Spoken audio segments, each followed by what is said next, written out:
አንድ አምላክ በሚሆን በአብ በወልድ በመንፈስ ቅዱስ ስም ታኅሳስ 25 በዚች ቀን ከደቡብ ግብፅ ጻ ከሚባል አውራጃ መንጹ ሰፍራ ከምትባል ከተማ የከበረ አባቱ ዮሐንስ ከማ አረፈ።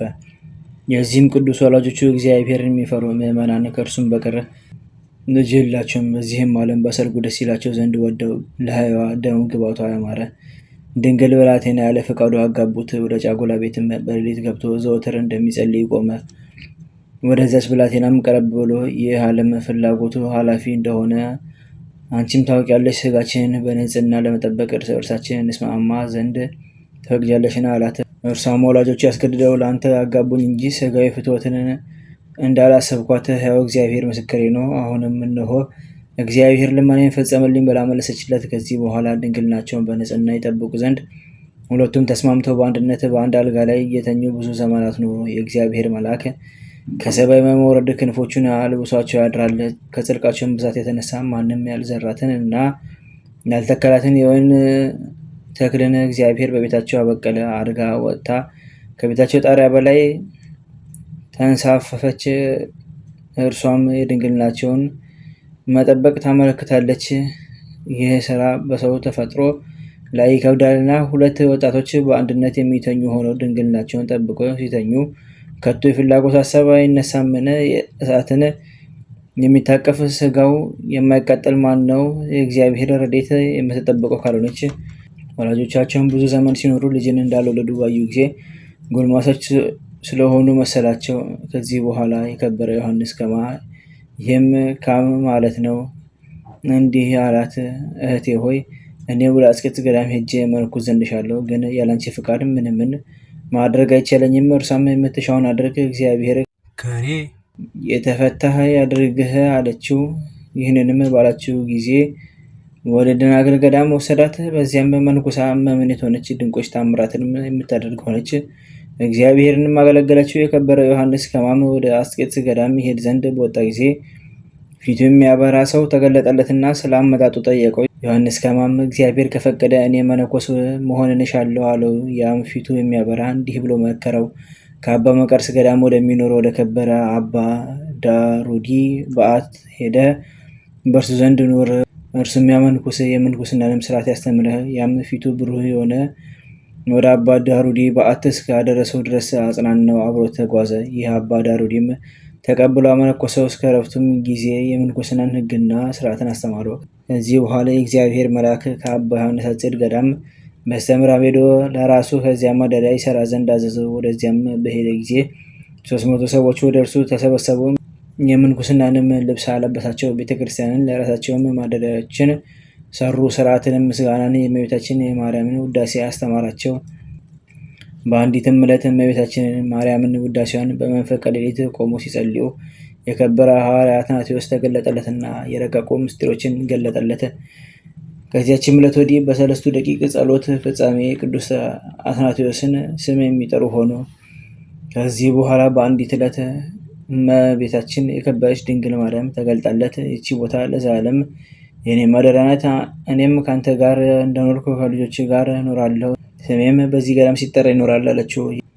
ይህቺም ቤተክርስቲያን አምላክን በወለደች በእመቤታችን ስም የተሰራች ናትና። በላይኛው ግብፅ ገዳማት አሉ። በውስጣቸውም የሚኖሩ መነኮሳት በእርሱ ጥላ ስር መሆኑ ወደው ወደ እርሳቸው መጥቶ የእርሱን ስርዓተ ማህበርንና ሕግ ያስተምራቸው ዘንድ እየለመኑት ወደ እርሱ መልእክት ላኩ። እርሱም ከደቀ መዛሙርቱ አንዱን ስሙ ሲኖዳ የሚባለውን ጠርቶ እኔ እስከምመለስ ለመነኮሳቱ ቁሙላቸው አለው። እርሱም አባ ዮሐንስ ከማ ከላይኛው ግብፅ እስከሚመለስ በእግሮቹ ቆሞ አላንቀላፋም፣ በምድር ላይም አልተኛም። በተመለሰ ጊዜ ቆሞ እግሮቹም አብጦ ተመለከተው። ከእሳቸውም ትል ሲወጣ አገኘው። አባ ዮሐንስም ልጄ ሲኖዳ ሆይ ለምን ይህን አደረክ? እኔ ቁምላቸው ብዬ አዘዝኩ። ስለ እኔ ሆነህ እንድታስተዳድራቸው ስራቸውንም እንድትቆጣጠር እንድታዛቸውም ነበር አለው። እርሱም ከእግሮቹ በታች ወድቆ አባቴ ሆይ ይቅር በለኝ፣ ከበጎ ስራ ምን አልሰራሁምና አለው። ከዚህም በኋላ ከዚህ ከኃላፊ ዓለም ድካም ተለይቶ በዘላለማዊ ተድላ ማደሪያ የሚያርፍበት ጊዜ ሲቀርብ ጥቂት ታሞ ነፍሱን በእግዚአብሔር እጅ ያስረከበ። ለእግዚአብሔር ምስጋና ይሁን። እኛንም በዚህ አባት ጸሎት ይማረን፣ በረከቱም ከኛ ጋር ትኖር ለዘላለሙ አሜን። በዚህችም ዕለት በሜዶናውያንና በሞዓባውያን ዘመነ መንግስት የከበሩ 5ቱ መቃብያን በሰማዕትነት አረፉ። ክፋትን የሚወዱ ስሙ ፂሩጻይደን የሚባል አንድ ንጉሥ ነበረ። ከስልጣኑም በታች የጸኑ ጭፍሮች አሉት። የሚያመልካቸውም 50 በወንዶች 20 በሴቶች አምሳል የተሰሩ ጣዖቶች አሉ። በጠዋትና በማታ መስዋዕትን ያቀርብላቸዋል። ሰዎችንም እንዲሰዉ ያስገደዳቸው ነበር። ከብንያም ወገንም የሆነ ስሙ መቃቢስ የሚባል አንድ ሰው ነበረ። ለእርሱም መልከ መልካሞች የጸኑ 3 ልጆች አሉት። ከእርሳቸውም ግስላውን እንደ ዶሮ አንቆ የሚገድል አለ። በአንዲት አመታትም አንበሳ የሚገድል አለ። በአንድ ጊዜ ሰይፍ መዘዛም በሰልፍ ውስጥ 100 ሰው የሚገድል አለ። እነርሱም ውበትንና ግርማን የተሸለሙ ናቸው። ከሁሉ የሚሻል የልብ ውበትንም እነርሱ የስጋዋ ሞትን ያለፈሩ እግዚአብሔርን የሚያመልኩ ናቸውና። ንጉሥም እናንተ አመፀኞች ለአማልክቶች እንዴት አትሰግዱም አላቸው። እነርሱም በአንድ ቃል እኛ ለረከሱ አማልክቶች አንሰግድም፣ እኛንም አንተንም ለፈጠረ ሕዝቡንም በእውነትና በቅንነት ትጠብቅ ዘንድ ላነገሰህ አንተ ግን ቸለል ብለህ ለዘነጋኸው እግዚአብሔርን እንሰግዳለን እንጂ ብለው መለሱለት። ከዚህም በኋላ የተራበ አራዊትን በላያቸው እንዲሰዱ አዘዘ። እነዚያ ለቅዱሳን ሰግደው ተመልሰው ከከሃዲያን 75 ሰዎች ገደሉ። በጭንቅም ወደ ማደሪያቸው መለሷቸው። እሊህንም ቅዱሳን ወደ ወህኒ ቤት ጨመሯቸው። ሌሎች 2 ወንድሞቻቸውም መጥተው ከእነርሱ ጋር ተቀላቀሉ። ንጉሥም 5ቱን ወንድማማቾች አይቶ እጅግ ተቆጥቶ ከሚነድ እሳት ውስጥ ይጨምሯቸው ዘንድ አዘዘ። ነፍሳቸውንም በእግዚአብሔር እጅ አስረከቡ። ከዚህም በኋላ የቅዱሳኑ ሥጋ አመድ እስከሚሆን ያቃጥሉ ዘንድ ዳግመኛ አዘዘ። እሳቱም ከቶ አልነካቸውም። ዳግመኛም ከባዶች ድንጋዮች ከሥጋቸው ጋር አስረው በባህር ውስጥ ያሰጥሟቸው ዘንድ አዘዘ። ባህሩም አልዋጣቸውም። ለዱር አራዊትና ለሰማይ አዕዋፎችም እንዲጥሏቸው አዘዘ። አዕዋፍም በክንፎቻቸው ጋርደዋቸው 14 ቀኖች ኖሩ። ሥጋቸውም እንደ ፀሐይ አበራ። ከዚህ በኋላ ይቀብሯቸው ዘንድ አዘዘ። ከዚህ በኋላ ያንን የእግዚአብሔርን ሕግ የዘነጋ ንጉሥ ሌሊት በአልጋው ላይ ተኝቶ ሳለ እሊህ ቅዱሳን ተቆጥተው ሰይፋቸውን መዘው በፊቱ ቆሞ ታዩት። በነቃም ጊዜ የሚበቀሉት መስሎታልና ፈርቶ ተንቀጠቀጠ። እነዚያም የከበሩ ሰማዕታት ክፉ ነገርን ስላደረገብን እኛስ ክፉ ነገርን አንከፍልህም፣ በነፍስ ፍዳ የሚያመጣ እግዚአብሔር ነውና ፍዳንስ የሚከፍልህ ፈጣሪያችን እግዚአብሔር አለ። ነገር ግን ስለ እውቀት ማነስና ስለ ልቦና ድንቁርና እኛ ደህነኞች እንደሆንን ተገልጠን ታየንህ። እኛንስ የገደልከን መስሎ ድህነትን አዘጋጀህልን። የጣዖቶች ካህናትና አንተ ግን ለዘላለም መውጫ ወደ ሌለባት ወደ ገሃነም ትወርዳላችሁ አሉት።